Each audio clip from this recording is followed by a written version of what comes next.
আজ 2026 সাল 12ই জানুয়ারি। আজ বিবেকানন্দের 164তম জন্মদিন। তো এই জন্মদিনে আমার বেশ কিছু বক্তব্য আমি তুলে ধরছি। তো বিবেকানন্দ 1863 সালের 12ই জানুয়ারি উত্তর কলকাতার সিমলাপল্লীতে জন্মগ্রহণ করেন। তার পিতার নাম ছিল বিশ্বনাথ দত্ত আর মাতা হলেন ভুবনেশ্বরী দেবী। তো এই দত্ত পরিবারে তিনি জন্মগ্রহণ করেন।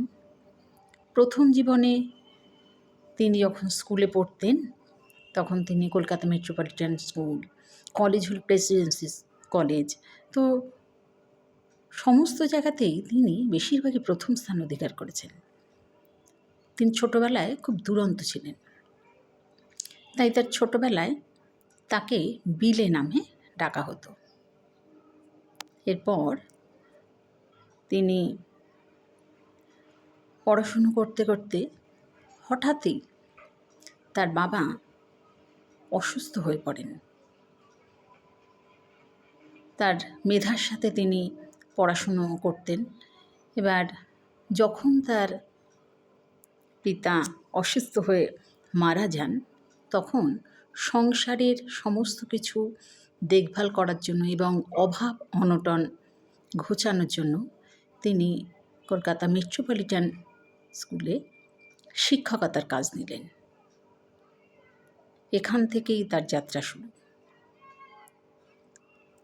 তিনি এই যে শিক্ষকতা করছিলেন তার সংসারের হাল ধরার জন্য, অর্থাৎ সংসারের এই অভাব অনটনের দুঃখ কষ্টের সব কিছু মোচনের জন্য তিনি শিক্ষকতা করছিলেন।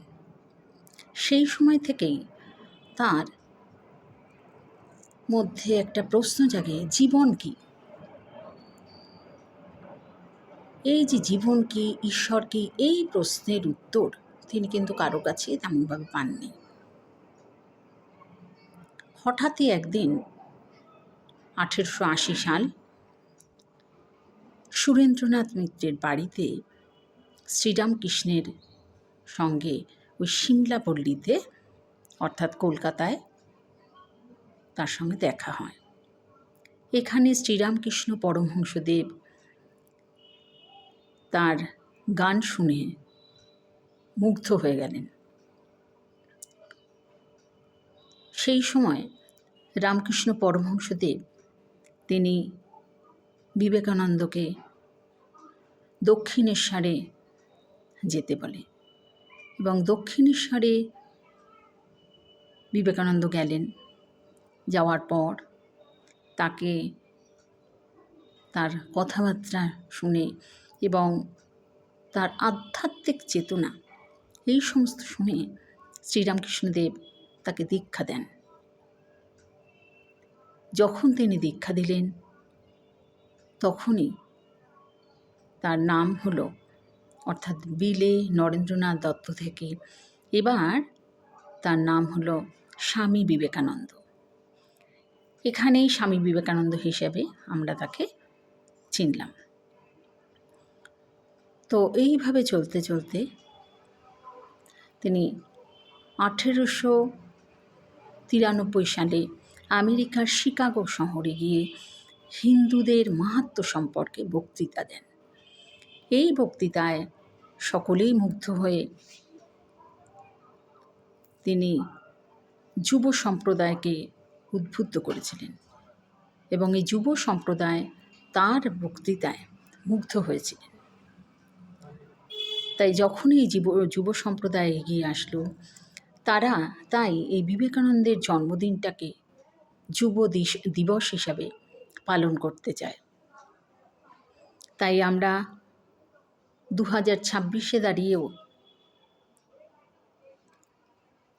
বিবেকানন্দের জন্মদিনকে অর্থাৎ 12ই জানুয়ারিকে যুব দিবস হিসাবে আজ পালন করছি। বিবেকানন্দের আদর্শ বাণী ওই যুব সম্প্রদায়ের মধ্যে প্রচারিত হতে থাকে। এই যুব সম্প্রদায় তার প্রতি উদ্বুদ্ধ হয়ে এই দিবসটাকে আমরা যেমন পালন করছি, তেমনি 2026-এ অর্থাৎ আজ বিবেকানন্দের 164তম জন্মদিবস শ্রদ্ধার সহিত আমরা পালন করলাম। শুধু আমরাই না, এটা সমস্ত জায়গায় এটা পালিত হচ্ছে।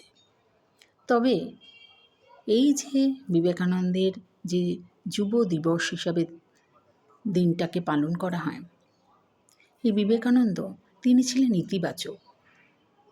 তাই ভারতের সমস্ত কিছুকে জানতে হলে রবীন্দ্রনাথ বলেছিলেন যে বিবেকানন্দকে আগে জানতে হবে, তবেই সমস্ত কিছু আমরা জানতে পারব। তো বিবেকানন্দ ছিলেন ইতিবাচক, তিনি নেতিবাচক একেবারেই ছিলেন না। তাই আজ এই তার জন্মদিবস যুব সম্প্রদায় হিসেবে প্রমাণিত এবং প্রচারিত।